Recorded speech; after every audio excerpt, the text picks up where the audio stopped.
Hello, everyone. Welcome to another one of our Friday Happy Hour live streams. This week, I'm joined by the local lovely Julya Hajnoczky. Did I say that right? I've been practicing. Perfect. Okay, nailed it. Good.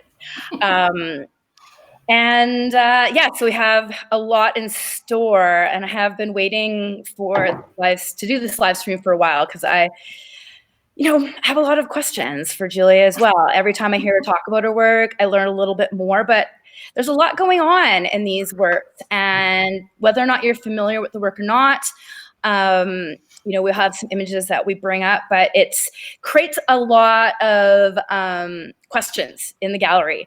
And I think, a great photograph is one that has more questions than answers, and certainly these fit the bill. So as you know, we're doing these weekly at 5. It's kind of like a happy hour. So cheers, everybody. Got my giant glass of wine.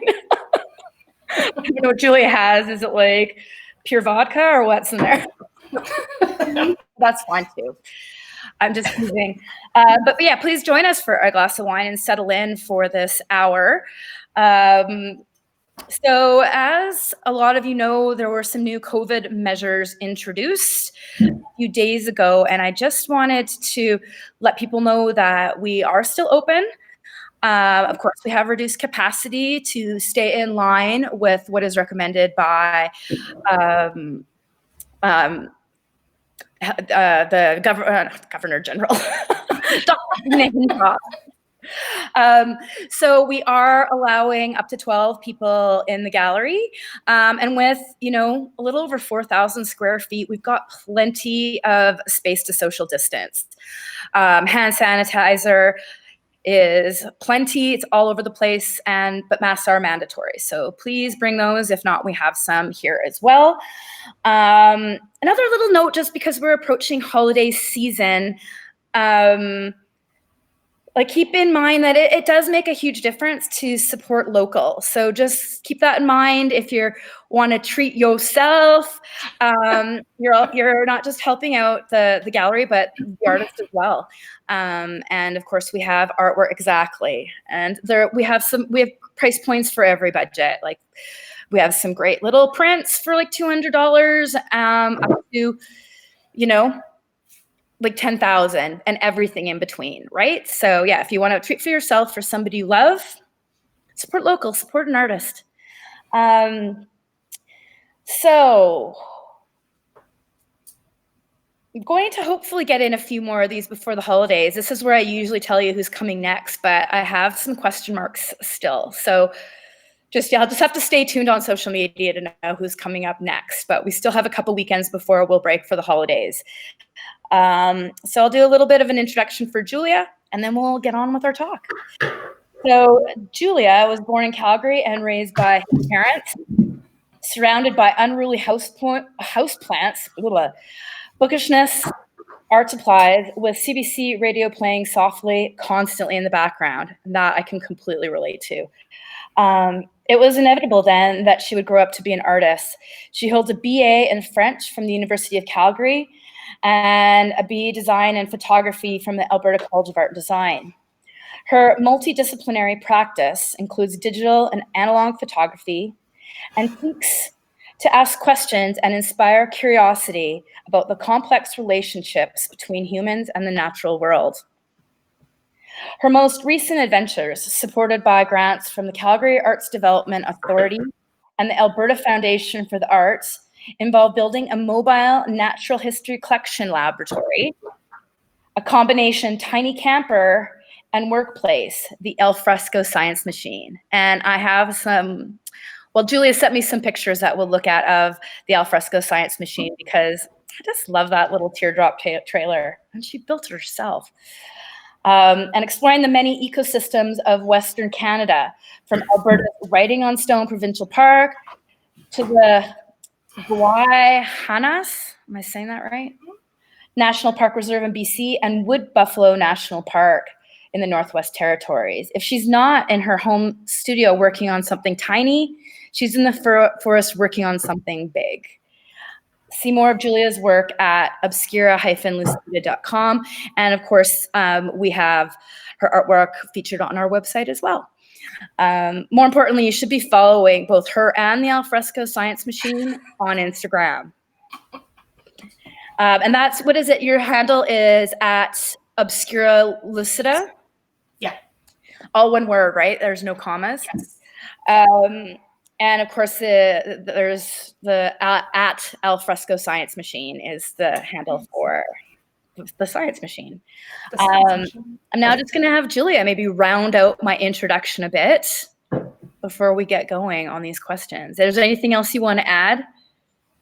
Yeah, I mean, so like you mentioned, I'm interested in the relationships that we have with the ecosystems that are around us, and also the relationships that happen inside those ecosystems. So whether it's photography or sculpture, or installation, or whatever I'm doing, it's always sort of about getting people to hopefully get more interested in those things and take a closer look at those things. Yeah, so that's kind of what I'm working on. And when you talk about the Alfresco Science Machine, it's kind of taking pseudo-scientific practices or sort of adapting scientific methods to make art. So, okay. Yeah. Well, I love that. I mean, our next show is for Lisa Mathias, and she very much also kind of merges the two worlds of art and science.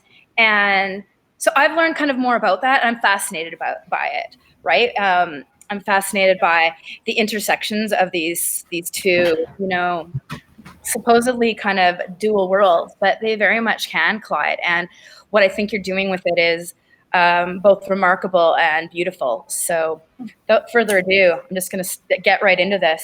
I mean, I guess one of the bigger questions I'm curious, and this is a broad question, but where did this series come from? I have one in the background. Oh, there we go. This is the Lyricina piece, which is a newer one from this year. Well, not the newest, because you were busy over the summer, but we'll get into those images shortly. But, where did this come from? Like this idea to combine these, because they're scans, correct? I'll let you kind of delve into it a little bit more. Yeah, so but they are, I know they are scans. Yeah. So I'm using a scanner as my camera. Okay. I don't know. I think I'm just one of these sort of magpie like collectors, as you can probably see. Yeah, it's very organized, though. Very organized. I'm a weird hybrid of my parents are one side very organized, one side very disorganized. So I am a hoarder, but also extremely organized, combining the two perfectly. Anyway, so I think I've just always really enjoyed being outside and also really enjoyed tiny things. So I think I've always been drawn to all those little, just kind of the little things out there, and gathering those. And my house looks a little bit like a weird natural history museum. So I think I've always been collecting them. And then when I started doing them, I think it was more just groupings that were aesthetically pleasing. So not necessarily as, I guess, concept driven maybe as what I'm doing now, but it was just a really interesting way to look at these things up close. I must have seen somebody else trying it. I think actually I did a residency a few years back, and one of the people that came to talk to us was doing images of moths. And so we got to see some of his work and play around with the scanner a little bit. And then that's how it started. So right. And you just kind of grabbed that ball and ran with it. Yes. Well, no, and they are, maybe I'll start bringing some up here. Because they are very unique. So here's the one actually that I've got up behind me, just a full shot. And yeah, I mean, there is just something so magical about the way they float and that depth of surface. Like, was it a lot of like trial and error to kind of get what you wanted, or did it just really? Well, it's a great idea. in a way, it just sort of happened. Like, it's just the nature of the process. Like, there aren't a lot of variables when you're using a scanner as your camera. Like, okay, fair enough. In this way, anyways. So, the depth of field is what it is. I'm sort of limited to things in a way that fit into this sort of 8.5 by 12 or whatever piece of glass. So there's limitations, and then working within that, that it has gone from there. But I think I don't even think it's a very good movie, because I tried rewatching it a few months ago, called The Fountain, and there's that Aronofsky, like yeah, that one. And there's the monk who's living in this bubble on a tiny floating island, and I think like that visual of that is what all of these pieces are trying to be, is that like they're, I'm not optimistic about the way the world is going. So to me, these are like, our planet has been destroyed and there's tiny little bits left and they're floating in space. Okay, interesting.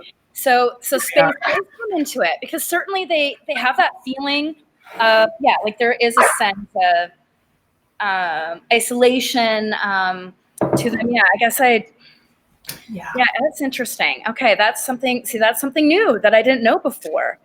And yeah, I remember being very confused by that movie, but maybe what you're saying, I don't need to rewatch it to understand. No, you can just look at my work. It's and this is like the direct inspiration. Exactly.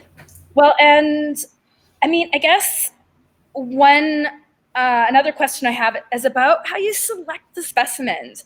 Like, do you have an idea going in how you want to combine these, or is it more spontaneous as you start putting them together?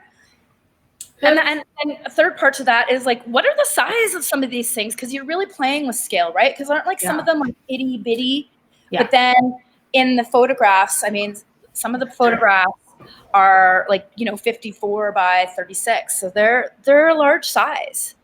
Yeah, they're big. That's a 3-part question. Yeah. So when I'm collecting the stuff, like that's the way that I work has changed a lot. Like at first it was just kind of like, I don't know what I'm going to do with it, so I'm just kind of take a lot of stuff. But of course, because a lot of what I'm thinking about when I'm doing the work is, let's try and not ruin these places, is really trying to be very careful about what I'm gathering. So I'm definitely a lot more deliberate about it now.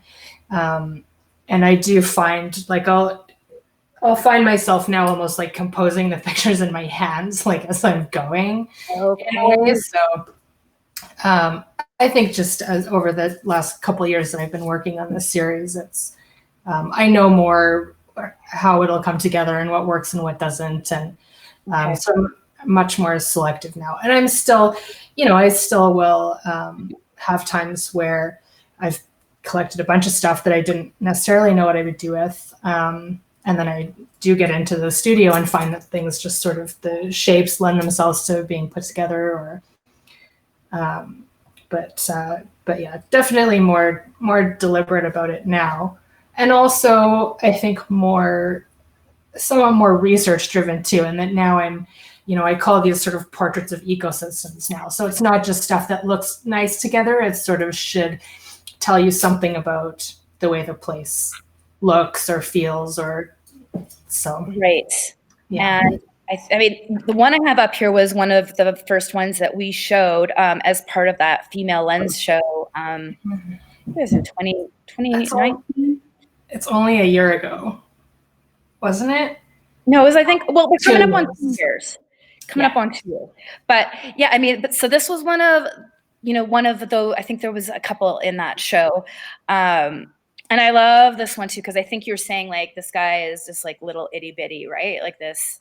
Yeah, the moss is probably like an inch high, and then the leaf is maybe 5-6 inches tall. Okay. I just want people to get a sense of that, because I'm always kind of really interested in how scale, because they do, because you are playing with that. I mean, it's part of the magic of them. Is you're taking these things, and we'll go on. This will segue into why you're a bad hiker, is because you're taking things that are, you're looking at the minutia of like nature and these systems, and things that most of us would just trek on by when we're hiking, and you're saying, wait, like this is here.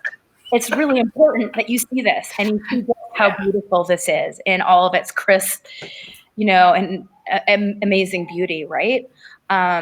Because unfortunately, for those who are kind of joining us on live stream and maybe haven't seen them in person, like there's just so much detail when you get in front of these, which is why you have to come down to see them, because we have a couple up in the gallery and then we have more in the back as well. So it is definitely worth seeing these in person as opposed to just on a screen. Excuse me. So yeah, like I said, I think that's a good segue. Did we have all the questions? Yes. We might as well just get right into why you're a bad hiker then. And I have some pictures to bring up. I'm so happy you indulged me and provided visual evidence. My hiking style. Because I know you joked, and I always love that. And it's one thing that I do tell people when they're enjoying these photos. And I'm like, yeah, she says she's the worst person to hike with, because like a hike that should take like, a half an hour takes you like 3 hours, because you're stopping, observe, like, okay, let me bring this picture. Yeah. Love that. It's my regular hiking posture. It's even the same dress. Yes. Oh yeah, it actually is. But and is that like a plant identifying app that you've got going on? Yeah. Okay. Yeah, I got it's called Seek by iNaturalist, and it's so much fun to use. It's like this is where the robots are getting smarter than we are. Right. You can just point it at pretty much any plant, and it'll often come up with an ID. It's usually not always, but usually. So I use it just to keep track of what I've seen in different places, and just to maybe confirm what I'm looking at if I don't recognize it, or they're a lot of fun. And I'm also just taking pictures of everything, like just kind of documenting pretty much everything that I see. No, fair enough. Okay, I'm gonna find there's another one. This was, I think, my favorite, because I'm like, I guess I sort of hike like a frog. Like I'm mostly crouched down, and then I'll stand up very briefly and sort of hop over to the next spot. Well, and I mean, I guess on that note too. So like, you were walking, and then you saw just like a little clump of something there that you were like, I need to investigate. Okay. Check this out. And then look, more moss. Well, I know moss, but you have some beautiful moss in these images. But so just to give us an example then too, like how far down this path would you go before you stop again? Like, would you stop within like, maybe across the path here? Like how far do you get between stops on average? I know it probably depends on what you see, but it depends on what I see for sure. But if it's a really great mossy place, I'm just going a few steps at a time. Like, and it depends who I'm with. Like some people are much more tolerant. Like, do you have to do this mostly alone, or do people hike with you and then just kind of like go up and like, I have some pretty patient people in my circle. And then other people that, I just know that we're just going for a walk. Like I'm not science machining. Right. Okay. So I'm just like, dictate this is like whether this is like a work hike or if this is just leisure. But I imagine sometimes, like even on the leisure hike, you're like, oh my God, I have to. I know. Like you guys, we're like sprinting here. Slow down. Yeah. It's like, there's something back there that I miss. Like, yeah. No, I love it. I love it. And on those walks, I'm usually walking like this, like looking over my shoulder at everything that I'm missing. So you need like one of those kind of rear view mirror type things maybe too, right? So you're kind of be looking ahead, but have it pointed more down so that you can. Exactly. I'm going to get a bike helmet. Yeah. With those mirrors. Exactly. Where you can have like all different angles, right? Like, You know, maybe that's the next. Maybe that's like the addition to your arsenal of tools. Like you've got the maybe it's what I'm gonna go do tomorrow. I know, it's like with all this time, right? Like maybe we start on the the prototype of the headgear. I love it. For the headgear, exactly. Yeah. Well, and this one you might have to explain to me just because I wasn't exactly sure, but you did include this one too. The Trail of Fallen Giants. Oh yeah. That's just the sign at the trailhead when it comes up. I'm not seeing it on my screen yet, but the sign on the trail says 15 minutes. Oh, that's hilarious. Okay. That's the one. This one I think is my like world record. I'm like 15 minutes. Hey.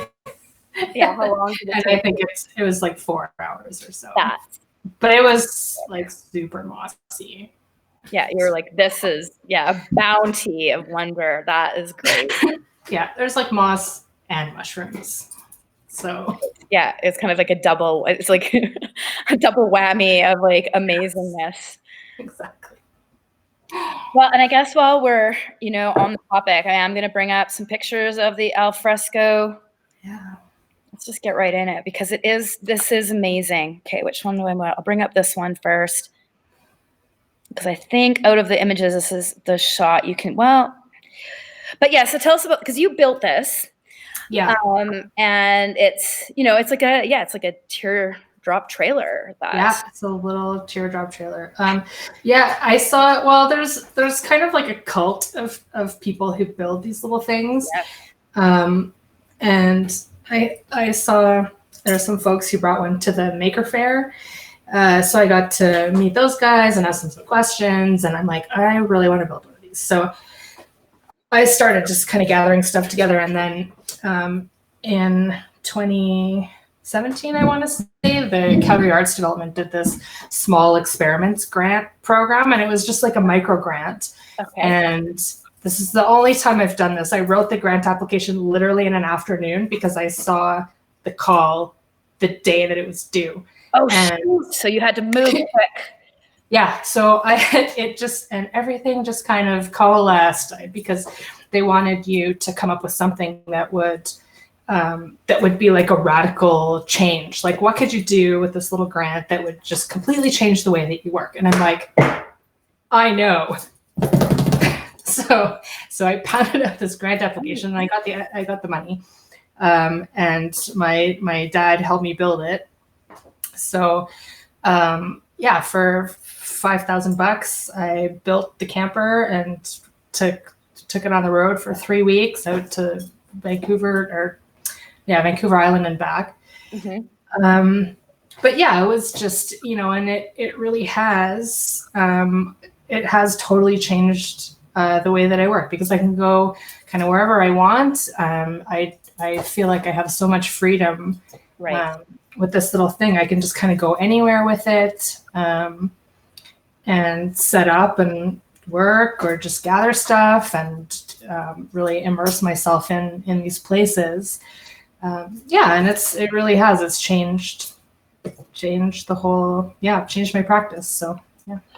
Well, and if you don't mind, give us an idea. I just want to bring up another shot here. Here's another shot of the alfresco science machine. With your vehicle that tows it. So do you sleep in there? Like, is it a full on?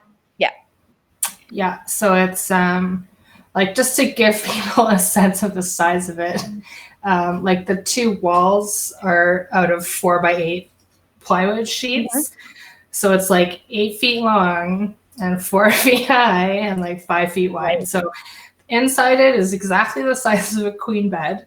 And then the back hatch opens up and there's sort of storage and a counter space, which a lot of people build into a kitchen, but we're in bear country and I'm not cooking any food in there. So,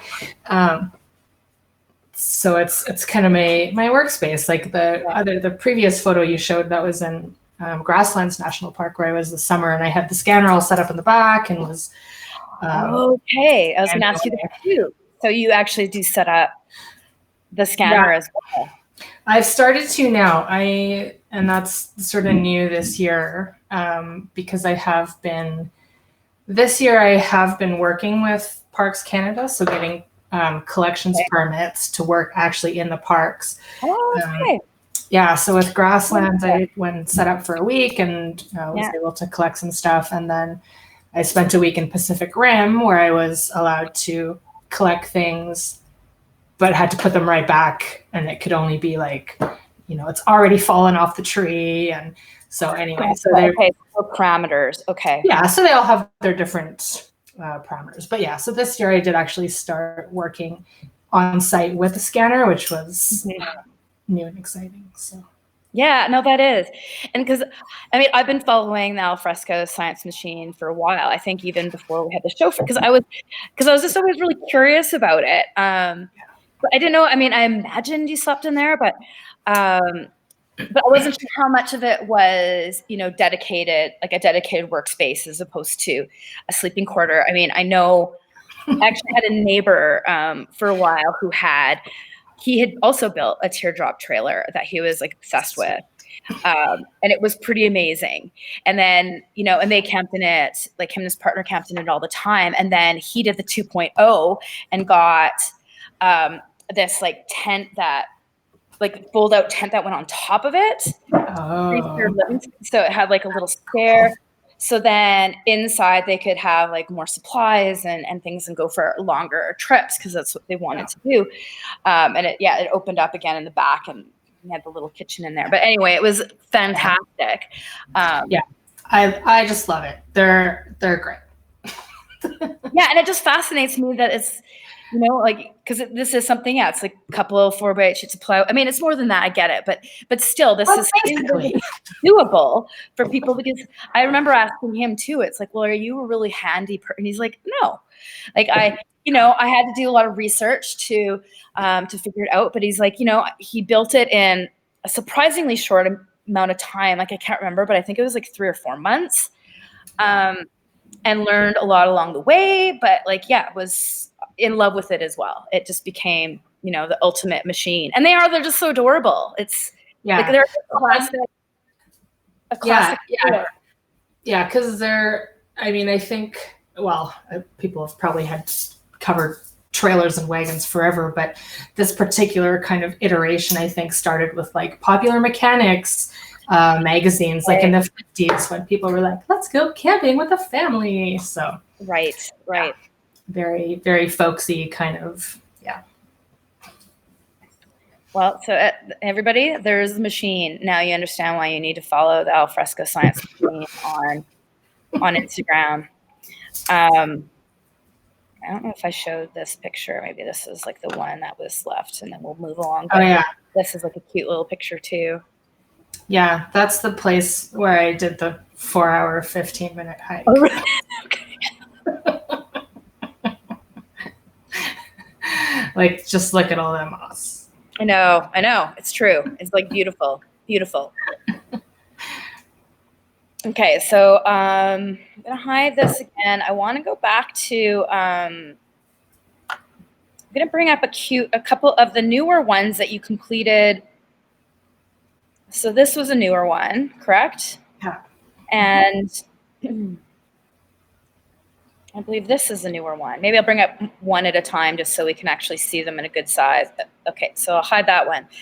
But one other question I had was, why the black backgrounds, right? Like, was that, why? That's another one. It's just, it's partly an artifact of the process. Okay, fair enough. If you put stuff on the scanner and just leave the lid open, the light falls off so quickly that everything else just goes black.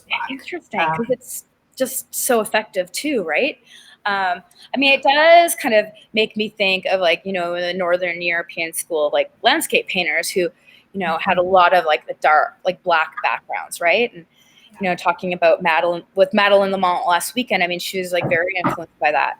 But I think it's effective because I don't think they would be as impactful if it was like a mid-tone gray or a white back. You know what I mean? Like there is something super dramatic about the black. Yeah, it creates I mean, it is like being in space. Like that's what it feels like to me. And if it was anything else, it would just be flat.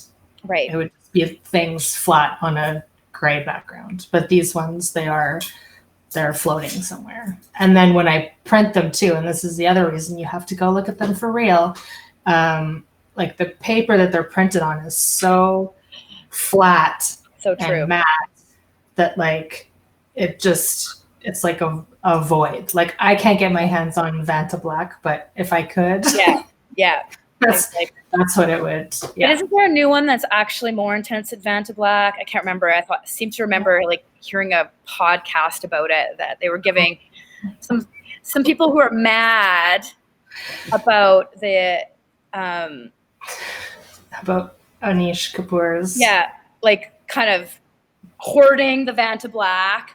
They were like, well, you don't play nice. We're going to outdo you, and like created something. Anyway, I don't know. Now I'm going on to I digress. Someone made a pinkest pink. I was just reading about it not too long ago. So that, and the only person who's not allowed to buy it is Anish Kapoor. Well, and that was the same with this black too. It was like anyone else can use it. I think it was like a 99% invisible thing. Anyway, probably. Don't quote me, but it was. I remember they were just like, that's not nice. Take that. All that to say, though, back to this space. I mean, like I said, that was kind of new to me. I mean, certainly I get that, because some of them, this is not an example one, although I do really love this one, because this is really like you're floating in the depths of underwater and you see this like weedy bit. The one I did want to bring up, sorry, I have like so many. That's okay. While we wait, I'll say has a little bit. All the friends and family who are. Oh yeah, exactly. You comments. You got your following here. Go to the fan club. No, it's good. They're showing the love. If you have, and I guess I didn't mention that either. If anyone has any questions for Julia as well, like don't hesitate to type something in. We are kind of paying attention to the comments here. And you're also just welcome to say hi and show some love. So this one has a little bit of that, but I've always loved like this bit of kind of floating. I'm guessing it's just Earth at the bottom, but that gate has like a feeling of space to me for sure. Like it's its own little galaxy that's like underneath that bit of adorable moss. But there was a new one, if I could just find it, that seemed to have even more of it going on. Maybe I didn't upload it. I've got so many in here. Okay, I do want to bring up, and I think, as an example, well, because some are quite minimal, like, for example, like this one we looked at, this Cornus canadensis is very minimal. It's composed of, the plant on the top and then the piece of moss on the bottom. And then we have other ones like this Sedum lanceolatum. I'm hoping I'm saying it right. Nobody speaks Latin anymore, so we can make up. So we can make it just up. Give her. Okay. Phew. Don't be shy. Yeah, exactly. I'm just going to talk like I'm fluent. But this one has, and I like how there is this balance between ones that are very sparse and then these ones that have a lot more going on. Like it's sparse maybe on the top, but then there's all these little bits. So is this what you're talking about when you're saying it's kind of more about the area? Like are all these bits at the bottom kind of related to the area or not so much? Or is this just for aesthetic's sake that you like? In some places it's like I have some, like the one that you're mentioning that, it's just way more stuff and much more complicated. And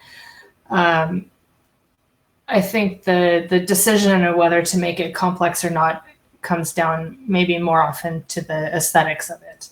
Like I may have tried putting this one together with a few other plants or something else that grew there, and I just felt like maybe this one piece of bunchberry was just so stunning on its own that it just kind of needed to be by itself. So okay.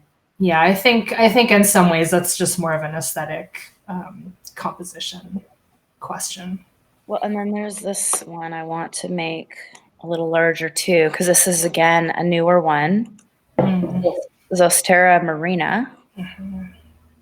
Tell me about this one, because this one also features, like, is there a little like snail friend in there too? Yeah. Yeah, I have spent a lot of time at Pacific Rim National Park on the West Coast, and I just love it. Like, every time I step out onto that beach, I'm just like, and I'm a little bit obsessed with those bits. And if you've ever been there, or even on a similar beach, there's always those, like, there's a mussel shell that has all those barnacles on it and like seaweed growing off it. And there's all these like little like universes that are washed up on the beach, or the kelp that's still like holding onto a rock that got tossed up. So I'm like obsessed with those, and these kind of calligraphic compositions that the grass is already doing, like the seagrass on the beach. Like, I find them so beautiful. So when I was there, now that I had a collections permit, I could sort of gather some of these things and from the beach and do some scans with them right away, as opposed to what I have done in the past, which is like go beach combing and stick it in a bag, and by the time it gets home, it's disgusting, and I don't even want to open the bag anymore. So yeah, so it was. Sometimes art isn't pretty. Sometimes it's a little rotting too. But I guess that's the whole nature. It's going back to nature, so to speak. Yeah. So I think I noted one of those, but I know what I mean. I think we have a couple at the gallery where it does very much look like it's decomposing. Yeah, for sure. There's a few like that where I'm like, I mean, it's gross, but it looks interesting. So. For sure. Yeah, no, that I love the lyrical nature of, like, it's kind of like a drawing with, like you said, this like seagrass, which is really beautiful. Yeah. I can't wait to see this one in person, actually, because it is. And like, I mean, how many do you think like have like little living things? Because I guess I haven't really noticed that before. Yeah, there's probably most of them have something. Something. Okay. Oh, I guess the spores. We'll segue into that, but.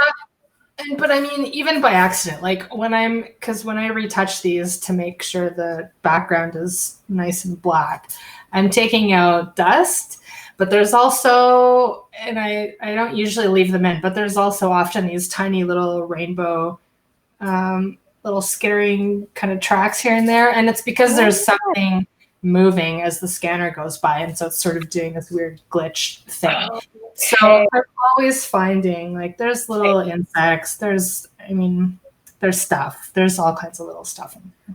But I guess it's the most obvious to me, right? Because I mean, saying that makes perfect sense. Of course, there would be like little bugs and hikers. Yeah, exactly. Like hanging out, getting their picture taken. But I guess this one is like more obvious. It was like, hey, it's like a little snail friend.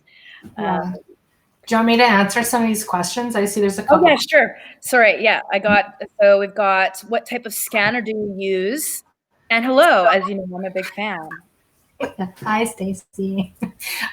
It's an expensive one. Unfortunately, people ask me this all the time, how they come out so well, and the only way to do it is with the expensive one. So I have an Epson. It's a V700, which was the best at the top of the line when I bought it. I think they have something else now, but it is meant for doing slides and negatives and stuff. So it does very high resolution and very good optical quality. So, yeah, it's a good camera. And then Carol asked about, can you talk about the titles?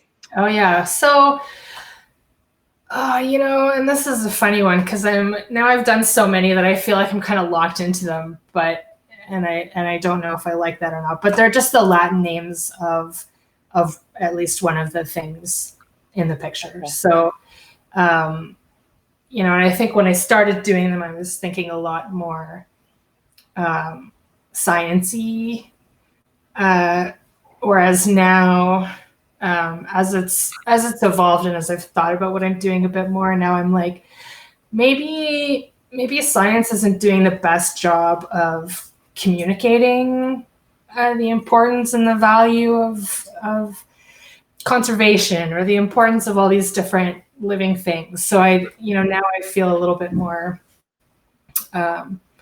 ambiguous about using scientific language for them, because I don't know if it necessarily captures what I'm trying to say, but I think you can change it whenever you want, I don't think you have to be a slave to it either.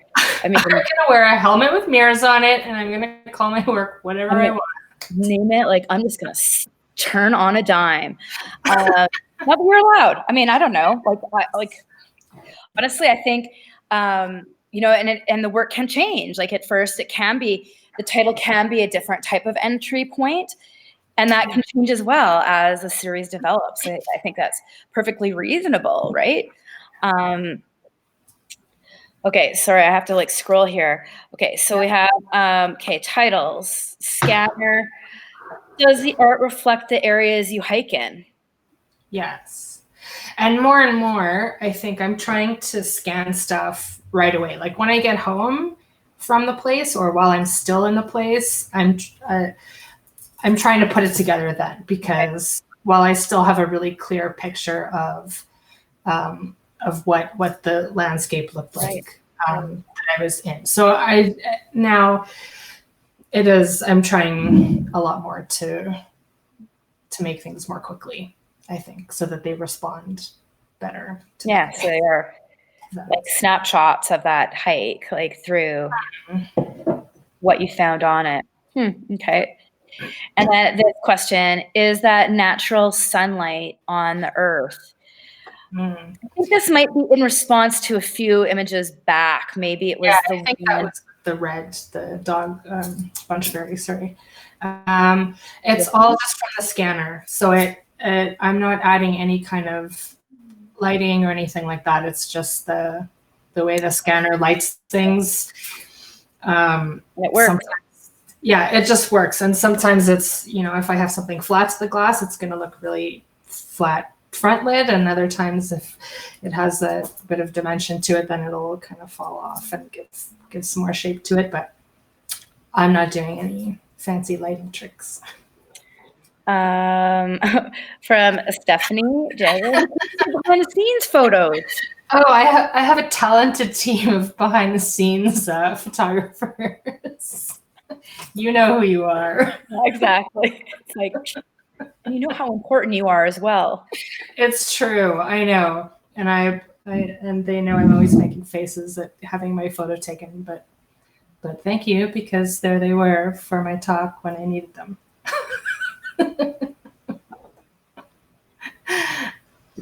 Okay, so I do want to touch on the spores as well here, because we haven't talked about them yet. Yeah, that's true. And this is a case where they have, because they are their own titles. Yes. They are that they will be go soon, and then a number. Yeah. So because didn't want to do that. Bear with me as I bring up. So I just, because it's so long, I just put they will all be go soon for TWABGS. Nice. But these ones are really quite magical as well, because I didn't know what I was looking at all at first. I honestly thought it was something underwater. I'm not going to lie. I totally thought it was something underwater. Yeah, that's cool. And then you were like, nope, it's like spores of a mushroom that's on the glass. Yeah.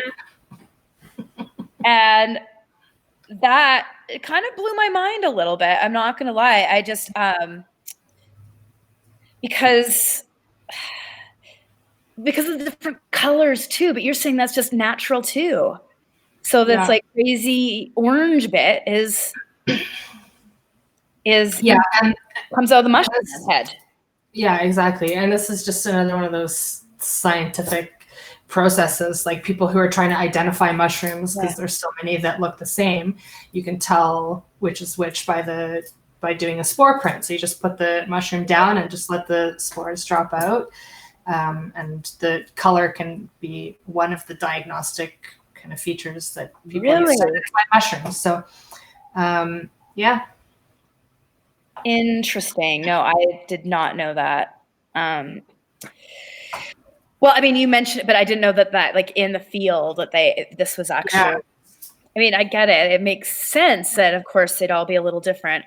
And I don't know maybe if I hide this, I brought up this one with the colors because I love the diversity of the sport. So were all these then, they were different mushrooms. So you got a different, Yeah, they all would have been different ones. And like I was out somewhere in BC, I guess, when I did these ones. I can't remember exactly, but it would have been just like primo mushroom season with all different kinds. And so I was putting them in I have some shadow box frames from IKEA that have glass. So I just put them all in there. And then, driving on to the next place. So some of them are, sort of shifting around as I'm going and just sort of recomposing themselves, really, to be honest. Right. And then, they just sit in there for a couple of days and do their magic, and little critters drop out of the mushrooms and wander around in there and leave their tracks too. And that's why I included this. They will all be go soon too, because it's hard to tell again on the screen, but there are a lot of like these little winding lines where, little helpers, or what do you call them? Your little assistant, like they do kind of get in there and they create their own compositions like in the sport. Totally. Which is like kind of neat to think of too. It's like, thanks, friends. Yeah. Oh yeah. Well, and it is like, there's a lot of stuff that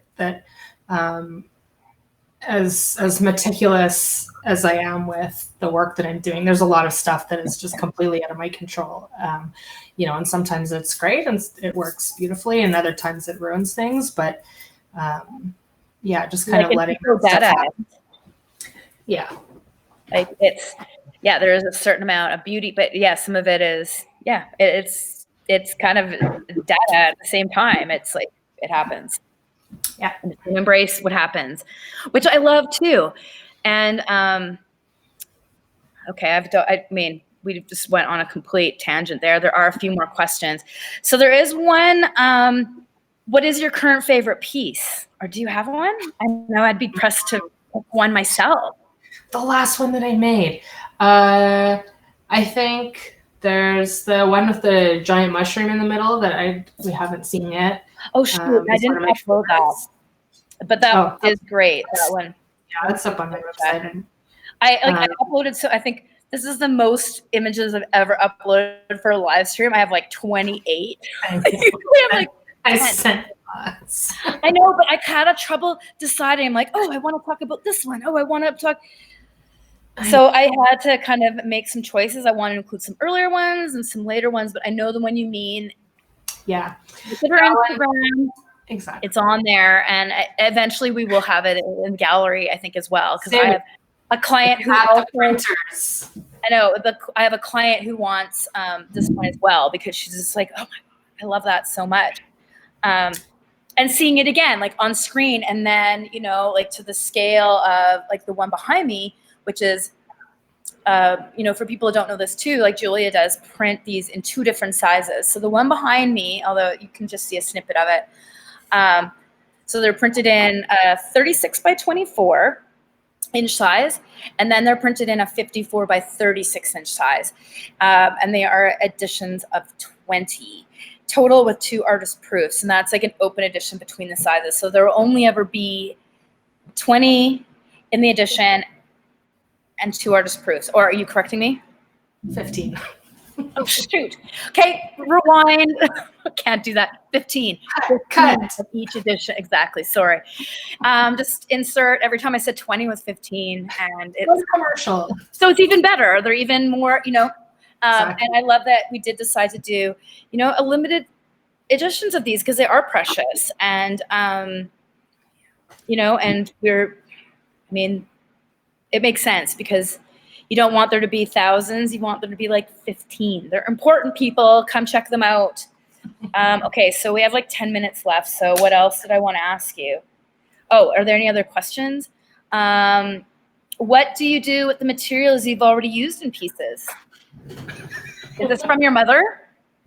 That's my sister. Oh, your sister. Sorry, Helen. I took a guess with the last name. It's a 50-50 I have been keeping a lot of it, but this year, as I say, I've been sort of, because of the way that I've been working and trying to work in the place, some things now I've just been scanning and letting go, which feels really weird. But yeah, like I did a residency for a couple of weeks in Creston this summer, and I left everything behind. Like, I scanned it there and I put it back in the forest, and it was great because sometimes I feel a little bit overwhelmed by these piles of pine cones and twigs. Well, fair enough. And I also know that it's also kind of important to you that you're, that the items do go back, that it's not, you're not kind of, because a lot of, like, I know there are kind of rules in some places too, that you're not supposed to, remove these items. So you're kind of like honoring that as well, like honoring the, ecology that it comes from. It's like, okay, what else do we have here? Do you think you'll go across Canada with this project? Yeah, I want to. Right. Now that like I said, it's sort of, as I've been working on it, and I think getting better at figuring out how to actually do the work. And so now I feel like I have a pretty good process sort of in place. And yeah, I would love to. Like, that's like, she's coming for you. Yeah, exactly. Well, I've applied for residencies at East, so we'll see what happens. But I'm just kind of always pounding out the grant applications, and I would definitely like to keep going further, because there's so much more to see. Like, and it's every new place is something different. So yeah, definitely. Yeah, I'd say Newfoundland, because when I had a trip there, I think it was like in 2014, but that trip that blew my mind. It was just everywhere I went, like the beaches, like Grossmore National Park, like yes.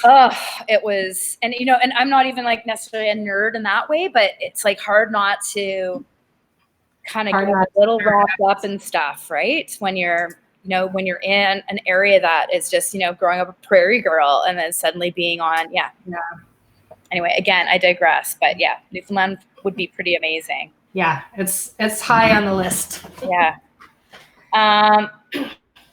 Okay, so there's like, somebody asked too, is any of your art up at other places than Calgary or at my gallery? Oh. And I know you have it anywhere, like at other places. Like, you had the show at the getting a mind blank last. The Beatty? Leighton, and there's I had a show at the Leighton Center, and then the year before at the Beatty Biodiversity Museum in Vancouver. But if you want to buy them, you have to come to me. Exactly. And then, so that's pretty much it for now. Well, and this is a good, and thank you, Gary, because this is a good Thank you, Gary, for all your questions. I know.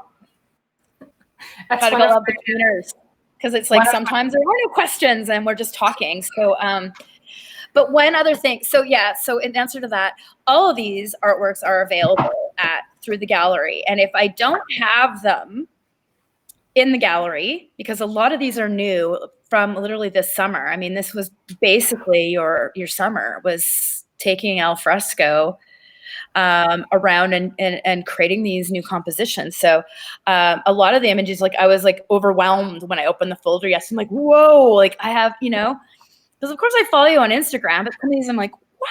Why hasn't she posted this one yet? So I might get a little busy on there too. But there's some beautiful new ones. Some of these are not even on our website yet. I will try and update them because they are still available. And if I don't have them in the gallery, we can figure that out. because Julia does have an upcoming show at the White Museum in Banff in the new year, like early in the new year. Like I think, when does it open? January or is it February? January 20th, if I'm not mistaken. So that's exciting because it will be up for the Exposure Photography Festival. And this is actually kind of postponed a little bit from an exhibition that was supposed to be in, was it June? I can't remember now. COVID brain. But it was postponed, of course, with COVID because the museum had to close. But now it's become a bigger show. So, Yes. so it's going to be like a lot of Julia on the walls. Well, not Julia, but these beauties, which I'm also thrilled for. And I want to just do a little plug because it's like that will be a big deal. And maybe we'll have like a little, like even another like little recap then. Like maybe even, you know, there we could even just do a bit of a gallery tour or something. We'll figure it out because I do also like the gallery tours when we can stand in front of them and you know, kind of dissect each one a little bit and get into your brain. I always find that even less formal than you know, these live streams, and we can just stand and chat. Trying to think if there is anything else. I mean, I think we've what has been your favorite location so far? I know somebody asked that, and it was on my questions too. Yeah, I have. I mean, there's so many for different reasons, but like Pacific Rim, because I keep going back and it just never fails to give me something magical. And then I think like this summer, like I said, I went to Grasslands National Park, which like I set out this year to try and challenge myself a little bit more, because I mean, you go to the rainforest in Pacific Rim and it's like there's something interesting every 2 feet, right? So it's easy to find amazing things. Right. So I wanted to do something that was a little bit more maybe out of my comfort zone and try something different. So and Grasslands was amazing because you sort of roll up and it's like it's grass, it's a prairie. Right. But, you know, when I sort of like get in there and do my hiking crouch, there's so much stuff going on. Like I've got like, I don't know, 200 photos of the rocks there because every single one has this amazing lichen growing on it, and every single one is different, and they're all just amazing. So anyway, so stuff like that. So that was probably the most surprising. Probably a complete 180, right? Because it is there, but it's just a completely different kind of plant. It's not moss. It's like you said, it's lichen, and I mean, I think that's just all of it.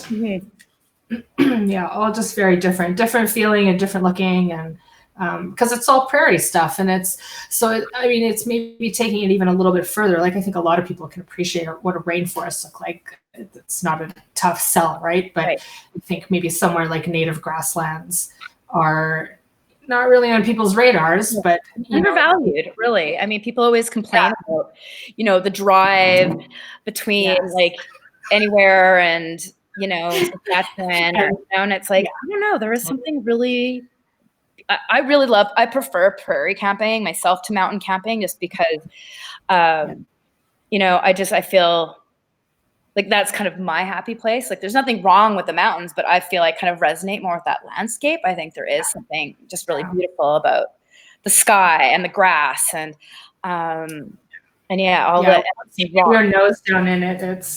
There's just as much going on there as anywhere else. So it's pretty interesting.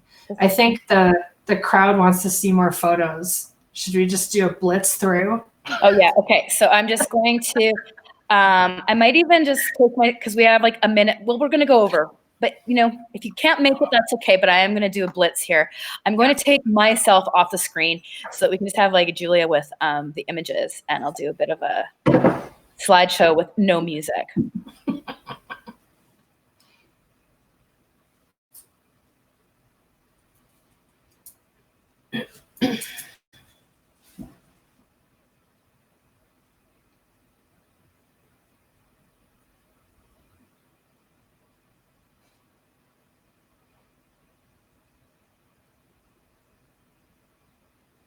But I wonder if you take yourself off, if we can still see you.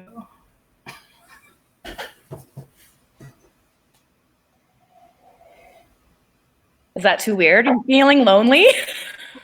No, I'm like, I don't know if you're still talking and we just don't hear you. No, I'm just kind of clicking in the background. Why is it just my big head? Oh, because there's too many. There's too many. That's why. Sorry, everyone. I still, as much as I feel like I know the software, I need to see my big old head. I'm just going to hide myself.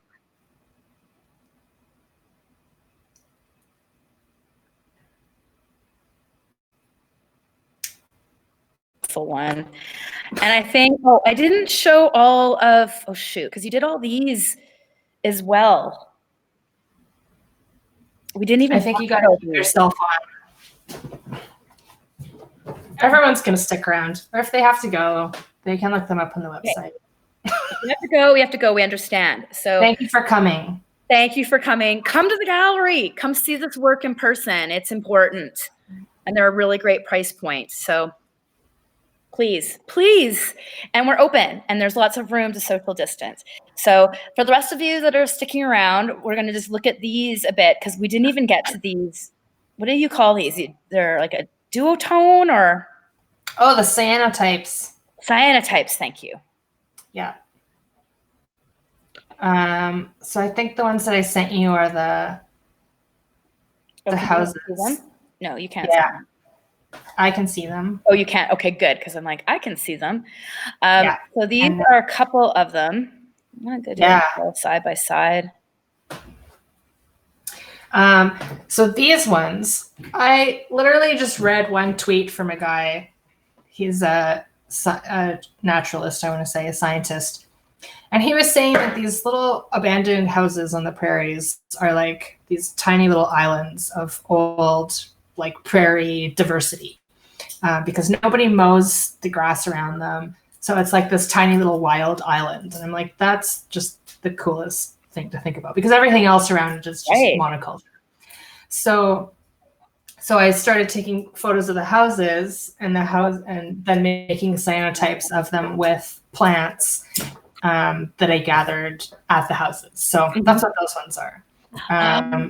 Yeah, they're really beautiful. And are these little? Like, what are the size of these? They're like 12 by 18-ish. Okay. Yeah, so not huge. My bathtub's not big enough. Right, you're like limited by the size of your tub. Yeah, exactly. Because these are analog. It's one of the oldest photo processes. You just paint stuff on the paper, expose it in the sun, and then wash it underwater. And that's okay. Yeah, that's what you got. So my bathroom in the grand tradition of photographers has become a darkroom finally. Right. It works. Yeah. It works, right? It works. It's great. Yeah, I love it. I don't have to leave the house to work. And then there were also these, and what should I show first? Should I show the sculpture or the prints or? You can show the prints. So this is it's a sculpture, and then. Yeah, so this one is another new project, and I'm calling it Bloom, and it's jellyfish. So I'm using all this repurposed plastic that normally would theoretically get recycled, but apparently not. And I'm making jellyfish out of them, and then so they work as an installation, which is that photo you can see. So that was in Okotoks this summer, and then and then I was making cyanotypes of them. So these are like actually one of the first women photographers did this process, making pictures of seaweed, which there was this craze at the time in the sort of Victorian era of people collecting all this seaweed and stuff. So she made a huge photo book of cyanotypes of seaweed. So this is sort of the modern spin on it because there's less seaweed in the ocean and a lot more plastic. So interesting. Okay. Well, and I like that there is, I mean, I appreciate that because it's one of our artists, Teresa Pozniak, and not that I want to keep comparing, but there are these themes because your work is actually really different. But what is similar about it is you're making environmental statements, but you're not like it's not like a 2x4 between the eyes. It's like think about this a little bit. Think about this a little bit. It's not so obvious, which I find very fascinating too, right? Because you could be, here's my 2x4, I'm going to hit you with it. But that's really subtle, right? Because less CO2, more plastic. So here you go. I've made the images of these natural forms with the plastic that is now polluting our oceans. Love it. See, and I didn't know much about these. I'm glad you sent the images because we've, aside from seeing them on your Instagram feed, like I've just been kind of following it vicariously. Yeah, it's new. This stuff is all pretty new. Because I got a grant this year to just spend the year being an artist, basically. And part of what I wanted to do was like, really awesome. So one of the things I really wanted to do is finally get the cyanotype chemicals that have been sitting in my supply cupboard for probably like 3 years and actually try them. So I did. Fine. Yeah. Well, I know, and I've heard that from a lot of artists too. Like this year, it was time of with the time during the pandemic to explore things that had maybe been purchased and stockpiled for to play with at a later time. And then this became that later time. It was like, well, actually, why not? Right. So totally. Yeah. And there's the connections with it being blue in the ocean too, which I also really love. Yeah. So, well, I think that's everything. I'm just going to make sure. It's like, thank you for bearing with me as I did my rapid fire slideshow there. Still figuring out the software, not so savvy. I think that's it. Oh, there was this image I don't think we saw. Oh, I have to hide one to bring this one up. This is just another picture of these sculptures. So it's like one is like a little sauce container. What that looks like Epifoam is like the tentacles, and the other one is like another type of takeout container. But they're really effective. They're really beautiful, even though kind of sad at the same time. Totally. Yeah, I'm happy with the project. It's exciting, and it's going to be bigger next year. So I'm going to be hitting people up to collect their plastic for a week, and then see what they come up with and make jellyfish out of their their plastic. Yeah, it's beautiful. And so I guess on that note, we can officially wrap up because we've discussed every image. And we're not even that far over, 6:08. So on that note, I just want to thank everybody that tuned in. I've got all these images. Thank you to everyone who tuned in today. I really appreciate it. Like all the attention, all the questions, because I think we're all on the same page. And there is a lot of, like I said, this work, there are more questions than answers, what makes it such compelling work. And, I'm going to just toot your horn a little bit. If you're in Banff, we have a beautiful piece of Julya's that is at in the Rundle Room at the Banff Springs. So, so this local artist is, also in a pretty major collection now with the Fairmont Group. So, yay! Our current show at the gallery is for Chris Kuzmanovich Avalon, another Calgary-based painter. And coming up in December, we have Lisa Mathias. She's an artist I mentioned earlier, also combines her history as a biologist and ecologist with a really beautiful printmaking practice. So it's some really big woodblock prints, including one that is 10 feet long. 10 feet long. Unbelievable.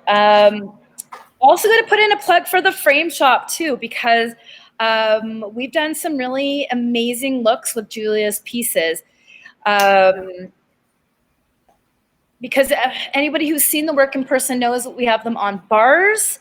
That's how Julya kind of presents them. And we've integrated the bar into some shadow boxes, which has been really lovely. Some interesting moldings that incorporate some kind of natural wood tones. So you can make an appointment with Candace for any framing project, big and small. We accommodate all budgets, all projects. Or you can pop in. We're open Tuesday to Saturday from 10 to 5 or by appointment if you prefer to have a more private viewing consultation. All the art discussed is available for purchase. Well, I mean, yes, if you're looking for any of this, contact me. I have a lot of these beauties in the gallery, not all of them, but we'll work it out. And we are also always open at christineclassengallery.com. So a big thanks again, Julia. This was a lot of fun. I'm really glad we were able to chat today. Yes, it's awesome. Thanks everybody for tuning in. Now, have a fabulous weekend, everybody, and hopefully we'll see you in the gallery soon.